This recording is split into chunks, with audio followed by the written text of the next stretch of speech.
दामाद को सिर्फ गाड़ी में ना बैठाना इतना महंगा पड़ गया कि दामाद ने सरे बाजार अपनी सास और ससुर को गोलियां मारकर कत्ल कर दिया।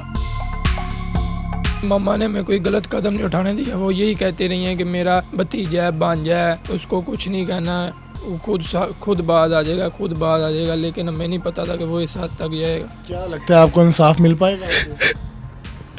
अभी तक तो कुछ भी नहीं पता। पुलिस वालों को कब से फ़ोन किया हुआ कि वो आ रहा है, हमें आके बाहर प्रोटोकॉल दो। अभी तक कोई पुलिस वाला भी नहीं आया। अगर वो आके दोबारा कुछ कर गया तो इसका जिम्मेदार कौन है?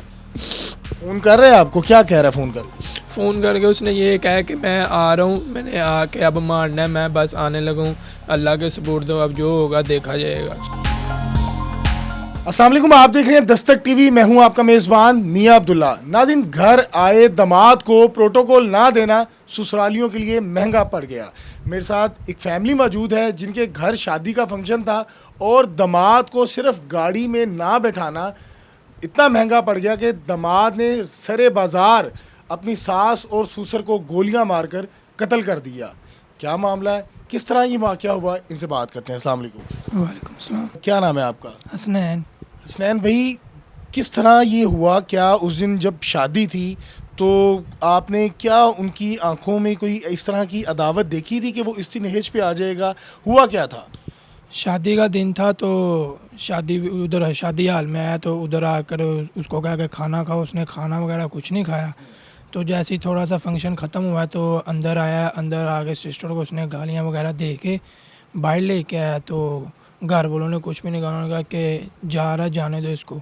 तो लेके इधर घर आ गए। इधर घर आके उसने सुबह 4-5 बजे तक तमाशा लगाए रखा है। क्या कहता रहा? कि मैंने इसको लेके जाना है, लेके जाना है, नहीं तो मैं इसकी मेरी लाश के ऊपर से टाँपना पड़ेगा। पता नहीं कैसी कैसी बातें कर रहा था।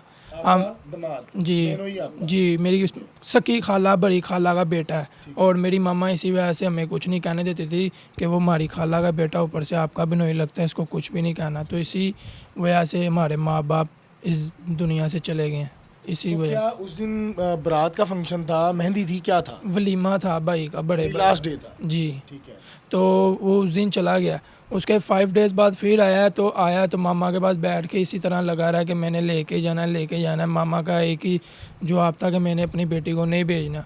फिर वो चला गया। उसके बाद फिर भेजना क्यों नहीं था? क्या तब तो कोई मामला नहीं ना हुआ था? क्यों नहीं भेज रहे थे? वो सिस्टर के मतलब बहुत गलत बातें, ख़ानदान वालों के मतलब बहुत गलत बातें। उसके बाद सिस्टर के साथ तशद्दुद बहुत करता था। उसने कहा कि मैंने इस शख्स के साथ नहीं रहना, मैंने इसके साथ 8 साल गुजारे हैं मसलसल, मैं आगे इसके साथ नहीं गुजार सकती। मैंने सिर्फ अपने माँ बाप की इज़्ज़त की वजह से इसके साथ 8 साल गुजारे। ये बात का वाक़या है जब लड़ाई झगड़ा हो गया। वो गाड़ी में क्या बिठाने वाला क्या सीन था जिससे आप बता रहे हैं कि वो प्रोटोकॉल ना देने पर बड़ा इतना तमाम मामला पेश आ गया कि उसने आपकी वालदा और आपके वालिद को मर्डर कर दिया? वो ड्रग्स वगैरह लेता है, आइस वगैरह करता है, जिसकी वजह से ना उसका जो ज़हन है वो बस कुछ नहीं समझता। उसके सामने जो आए वो कहता है मैंने इसको मार देना, उसको मार देना है। मामा पापा की डेथ के बाद भी उसने कहा कि मैं तुम्हारे भाई को मार दूंगा, बनोई को मार दूंगा, मैंने इस घर से जनाजे उठवाने। और मसलसल वो फ़ोन पे फ़ोन करी जा रहा है एक ही नंबर से। पुलिस ने अभी तक उसको ट्रेस नहीं किया और वो कह रहा है कि मैं तुम्हारे घर के बाहर आ रहा हूँ और मैं किसी ना किसी को मार के जाऊंगा। मेरी बहन बताइएगा उस दिन हुआ क्या था? किस तरह जो है वो लड़ाई ने आगाज़ लिया था? आपकी बहन थी, ज़ाहिरी बात है, और आपके बहनोई भी थे, तो क्या आपने उनको गाड़ी में नहीं बिठाया? प्रोटोकॉल वाला क्या मामला है? हम लोग वलीमे के लिए तैयार हो रहे थे और ये हमारा भाई उसने उबर पे गाड़ी करवाई थी। तो ये हमें बुला रहा था कि जल्दी आ जाओ, हमने जाना है, हम लेट हो रहे हैं। और मेरी मामा भी आवाज़ें दे रही थी कि जल्दी आ जाओ। हम तीनों, हम मेरी भाभी, मैं और मेरी बहन, हम तैयार हो रहे थे। हम लोग नीचे उतर के आए हैं तो इसने कहा कि आप लोग तीनों जो लेडीज़ हैं वो गाड़ी में बैठ के चले जाओ। मैं और फैसल भाई, वो जो मेरा बहनोई है, हम दोनों बाइक पे आ जाते हैं। तो मेरी बहन ने अपने हस्बैंड से पूछा कि मैं इनके साथ गाड़ी में चली जाऊं कि आपके साथ मैं बाइक पे चली जाऊं। तो उसने कहा कि नहीं, तुम चली जाओ अपनी मामा और अपनी बहन के साथ, तो तुम लोगों का पहुंचना ज़रूरी है, आप लोग उधर जाओ, मैं इसके साथ बाइक पे आ जाता हूँ। हाँ जी, फैसल ने कहा था, ये खुद कहा था। और मेरी बहन ने 4-5 दफ़ा उससे पूछा है कि मैं इनके साथ चली जाऊँ कि आपके साथ बाइक पे जाऊँ। उसने कहा नहीं, आप लोग चले जाओ, मैं बाइक पे आ जाऊँगा जैन के साथ। हम लोग, मैं, मेरी मामा, मेरी भाभी और मेरी बहन, हम गाड़ी में चले गए। और उसके 5-10 मिनट बाद ही ये हमारे घर के गेस्ट थे, कुछ लेडीज़ थी, वो भी मेरा भाई उनको बिठा के हॉल में छोड़ने आया है और मेरे भाई ने उसको कहा मेरा इंतज़ार करें, मैं आपको लेने आ रहा हूँ। वहाँ गए हैं, मेरी मामा ने कहा कि आप कहाँ रह गए थे, आपका इंतज़ार कर रहे थे, हम फैसल को लेने भेज देते हैं घर। मेरी अम्मी ने घर भेजा है मेरे कज़न को कि आप फैसल को जाके ले आओ। ये घर आए हैं उसको लेने के लिए, तो ये फैसल आ गया हॉल में। उसने यही कहा कि जैन मुझे कह के गया था कि मैं आपको लेने आऊँगा, ये मुझे लेने क्यों नहीं आया और मुझे गाड़ी में क्यों नहीं बिठाया। अच्छा। अपनी बहन के साथ चली गई, ये बहन को मना कर सकती थी कि मेरे साथ ना बैठो, मैंने अपने हस्बैंड को बिठाना है। तो हमने कहा कि आप पहले बताते हैं हमें, हम आपको साथ ले जाते। आपने खुद कहा है कि मैं आ जाऊँगा, आप लोग लेडीज़ गाड़ी में चले जाओ। बस इतनी बात हुई है। हॉल में आया, हॉल में आके उसने खाना भी नहीं खाया और मेरी बहन ऐसे गेस्ट से मिल रही थी और उसने कहा कि जाके अपने भाइयों से कहो कि तुम्हें घर छोड़ के आए, जो लेके आए हैं। तो उसने मेरे इसको भाई को कहा ये तो इसका तो फंक्शन था, इसको कैसे कह सकती थी कि मुझे घर छोड़ आओ। इसको कहा कि मुझे घर छोड़ के आओ। इसने कहा अच्छा अभी हम चलते हैं, मामा से मैं पूछाऊँ। तो इतनी देर में वो बाहर से आया, मेरी बहन को यहाँ से बाजू से पकड़ के उसने ऐसे खींचा और उसको कहता गालियाँ निकाली उसने कि तुम कौन होती हो, मैं तुम्हें कब से बुला रहा हूँ, तुम आ नहीं रही। उसने कहा मैं अपने भाई को अंदर से लेने आई हूँ, आपने खुद ही तो कहा कि मैं चला, तो तू जिदे ना लाई हूँ उधर ना ले जा, यानी कि मेरे साथ आई है, अपनी बहन को क्या उसको वही छोड़ के आए तुझे। मेरा तो सबसे बड़ा दुश्मन था वो, मेरा और मेरे हस्बैंड का। क्या वजह थी आपके साथ इसकी अदावत क्यों थी? कि अपनी अम्मी से नहीं मिलना, अपने बहन से नहीं मिलना, अपने घर वालों से नहीं मिलना, तुम्हारे घर में कोई खुशी है, कोई गमी है, किसी से नहीं मिलना। हाँ, तुम्हारे माँ बाप का कोई दुख तकलीफ़ है उनके पास चली जाओ, लेकिन और अपनी बहन के घर नहीं जाना, अपने दूसरी फैमिली वालों से नहीं मिलना। 4-4 5-5 महीने बाद उसको भेजता था, वो भी मेरी अम्मी लेने जाती थी और मेरी अम्मी ही छोड़ने जाती थी। नाज़रीन, वालिदैन जो हैं वो अपनी बेटियों का घर बसाने के लिए हत्तम हर कोशिश करते हैं कि तमाम जहेज़ दिया जाता है, हर चीज़ प्रोवाइड की जाती है कि हमारी बेटी जो है वो सुकून में रहे। और ये भी बेटी है और यकीनन हम भी बेटियों वाले हैं, ये वो दुख समझ सकती हैं जिस तकलीफ़ से ये गुज़र रहे हैं। मेरी बहन मुझे बताएं कि वालिदैन जिन्होंने अपनी बेटी दी कि मेरी बेटी खुश रहेगी उसके साथ, और उसी शख्स ने आपके वालिदैन को, वालदा और वालिद को रोड के ऊपर गोलियां मार दी। क्या आप समझती हैं कि वो शख्स पहले से ही उसमें जो है वो एक बदले की आग थी, ये सिर्फ एक बहाना था? नहीं, बदले की आग नहीं थी, क्योंकि मैंने भी अल्लाह को अपना हिसाब देना है। वो आया था, उसने आके जो सिस्टम देखा है हमारे घर, यानी कि मेरी बीवी जो है वो मेरे पास बैठ नहीं रही या मेरे से मुझे पूछ नहीं रही।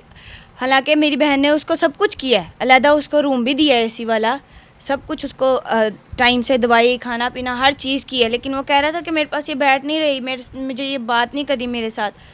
शादी ब्याह वाले घर में इस तरह ऊँच नीच हो जाती है। तकब्बर, गुरूर समझती हैं आप उसमें था? हाँ जी, हाँ था, बहुत ज़्यादा था। किस चीज़ का? क्या पैसे वाला है, असर का मालिक पैसे है? वाला था। वो कहता था मैं किसी को मार भी दूँ ना तो मुझे कोई फ़र्क नहीं पड़ेगा, कि मेरे पास इतनी जायदाद है कि मैं छूट जाऊँगा। आप साथ थी जब वालिदा और वालिद को गोलियां मारी? नहीं, वो मुझे सुबह फ़ोन करके गए थे कि हम दरख्वास्त करवाने जा रहे हैं। तो उन्होंने, बल्कि ये जो मेरे अंकल खालू हैं, मेरी आंटी के हस्बैंड, उन्होंने इनको दोबारा फ़ोन किया, नहीं तुसी पहले साढ़े घर आओ, अज जेड़ा काम ख़त्म होना है ना उसी करके रहना है। मेरे अम्मी अब्बू उठे हैं, नहाए धोए हैं, तैयार हुए हैं, वो चले गए हैं। हालांकि उनका लड़ाई, मेरे अम्मी अब्बू कभी किसी से लड़े ही नहीं। वहाँ गए हैं, वहाँ जाके मेरी जो दूसरे ननिहाल है मेरा, वो सारे वहाँ मौजूद थे। ददेहाल में से कोई भी नहीं था वहाँ, सिर्फ मेरे अम्मी और अब्बू थे। तो वहाँ बैठ के बातचीत हुई है, वो हमें नहीं पता कि उन्होंने क्या बात की है। वो मेरे अम्मी अब्बू साथ ही ले गए हैं जो बातें थी। आपको कैसे इत्तला मिली? क्या आपकी मुझे वालिदा? मेरे ये घर वालों ने फ़ोन किया था। क्या उस टाइम आपकी कंडीशन? मैं सुन के मुझे तो समझ ही नहीं आई। मैंने सबको बहुत डांटा, बोला, मैंने कहा ऐसे नहीं हो सकता। यकीन आ रहा है आपको? मुझे यकीन ही नहीं आ रहा। मेरे अब्बू हमेशा वहाँ उधर बैठते थे और मेरी अम्मी इधर बैठती थी। मैं बाहर से आती, मुझे ऐसे लगता है मेरे अब्बू उधर बैठे हुए हैं, मेरी अम्मी इधर बैठी हुई हैं। क्या गुनाह था आपकी अम्मी और कोई भी अब्बू? गुनाह उनका ये गुनाह था, मेरे अब्बू बहुत सीधे साधे थे, और मेरी अम्मी का ये गुनाह था कि वो दिल की साफ़ थी और सबको अपना बनाती थी। आप क्या समझते हैं? भाई हैं, जाहिर बात है तकलीफ़ है। आपके वालिदा और वालिद का क्या कसूर था? क्यों उनको मार दिया गया? का कोई कसूर नहीं था, बस शरीफ थे। मम्मा ने कभी कोई कसूर गलत था उनका? वो बेटी वाले थे, तो बेटी पैदा की थी। उन्होंने कभी, मम्मा ने मैं कोई गलत कदम नहीं उठाने दिया। वो यही कहती रही हैं कि मेरा भतीजा है, भांजा है, उसको कुछ नहीं कहना है, वो खुद बाज आ जाएगा, खुद बाज आ जाएगा। लेकिन हमें नहीं पता था कि वो इस हद तक जाएगा। याद आती होगी वालिदा और वालिद की आपको? जी